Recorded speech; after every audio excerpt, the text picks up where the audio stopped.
boys and girls. My name is Betsy Ross, and I'm going to read a story to you today about Thomas Jefferson. But first, before I read the story, I would like to talk to you about President's Day. This year, we're going to be celebrating President's Day, February 15th. The history of President's Day, it was observed on the third Monday in February. It was originally established in 1885.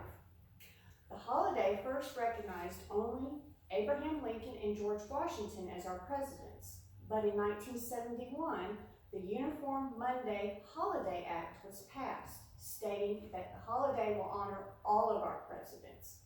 This act also made the holiday fall on a Monday.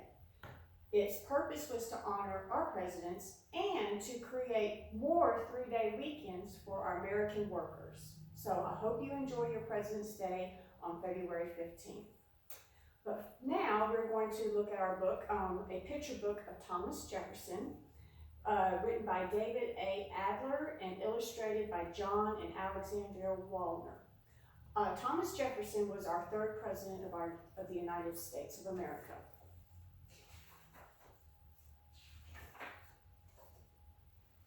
Thomas Jefferson was born on April 13th, 1743, in a four-room wooden house in Virginia.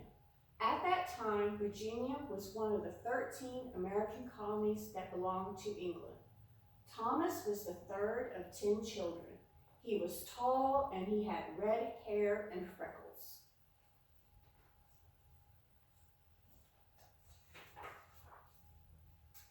Young Thomas was curious and always eager to learn. He learned to hunt from his father. He learned how to plow, weave, and shoe a horse. Thomas made friends with Indians living nearby and learned from them too.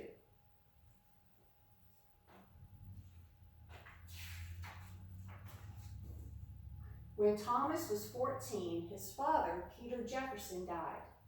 He left Thomas more than 2,000 acres of land, his desk, his bookcase, and his library of some 40 books. Thomas loved to read. Those books were the beginning of his library. Many years later, he sold more than 10,000 of his books to the United States Congress. His books became an important part of the Library of Congress collection.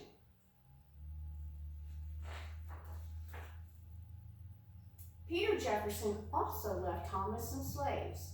The slaves were black people who were bought from Africa to America, where they were sold.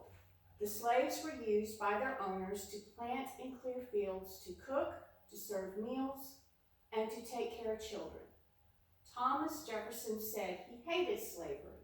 He said that everyone had a right to be free. When he was a member of the Virginia government, he tried to pass laws ending the buying and selling of slaves. But still, throughout his life, he had slaves of his own. When Thomas was 16, he went to the College of William and Mary in Williamsburg, Virginia. He worked hard and he was a good student.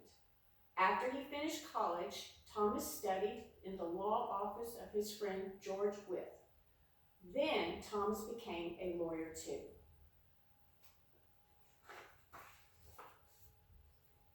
Thomas had ideas of his own about where he would live.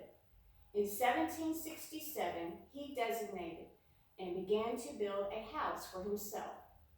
He built into a small mountain in Virginia near where he was born. Thomas called the house Monticello, which is Italian for Little Mountain.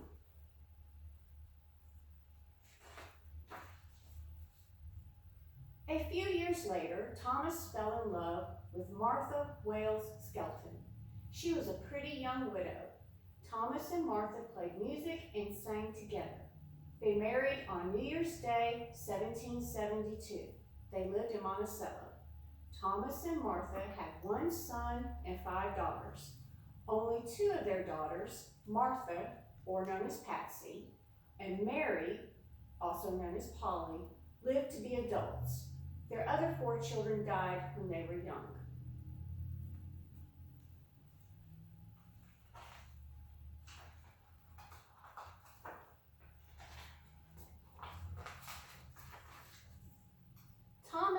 to invent useful things. He invented a better plow for farmers, a swivel chair, and a folding ladder. And he was open to new ideas.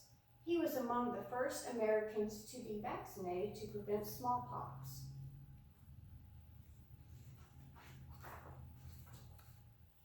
In 1768, Thomas was elected to the Virginia legislature, the House of Burgesses.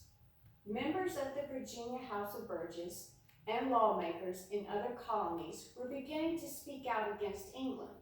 They felt that some of their English laws and the taxes in the colonies were unfair.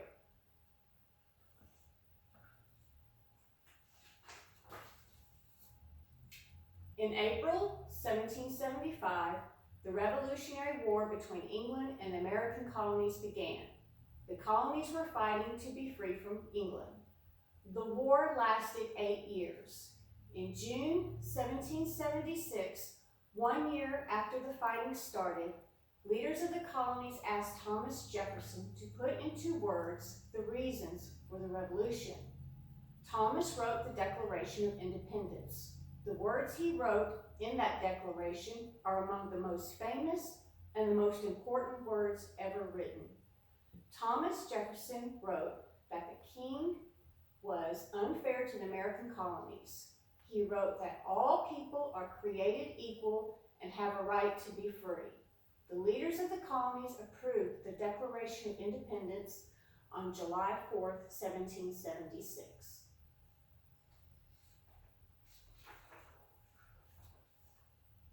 During the war, Thomas Jefferson was elected governor of Virginia for 2 terms. Then he was elected to be in the Continental Congress. While in Congress, he helped to pass the Treaty of Paris of 1783, which ended the Revolutionary War. After the war, Thomas was sent to France as a representative of the new United States. While Thomas Jefferson was there, the new American government was set up.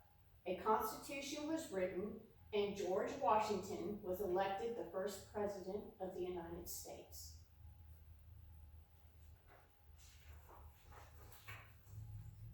George Washington asked Thomas Jefferson to be his Secretary of State. He would represent the United States in its dealings with other nations. In 1796, John Adams was elected the second president of the United States. Thomas Jefferson was elected his vice president. 4 years later, in 1800, Thomas Jefferson was elected the third president of the United States.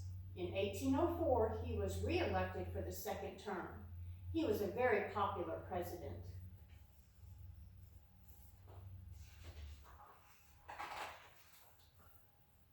Thomas didn't want people to make a fuss over him. He didn't want the country to celebrate his birthday, so he didn't tell anyone when it was. And he didn't wear fancy clothes like many people thought he should. As president, Thomas Jefferson lowered taxes. He sent American soldiers to fight a group of pirates in northern Africa. During his term, the land between the Mississippi River and the Rocky Mountains became part of the United States. The land purchased from France was called the Louisiana Purchase.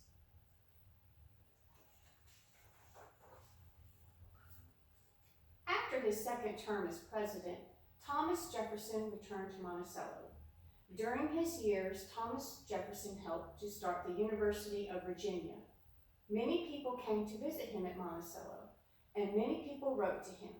Thomas Jefferson offered his visitors a meal and a place to sleep. On July 4th, 1826, Thomas Jefferson died exactly 50 years after the Declaration of Independence had been approved. Thomas Jefferson was one of our country's great leaders. He believed that all people had the right to be free. He believed that people should govern themselves. That is why he has been called the father of our democracy. The end. Well, thank you, boys and girls, for listening to the book about Thomas Jefferson. I hope that you learned something today, and I hope you have a wonderful President's Day. Thank you.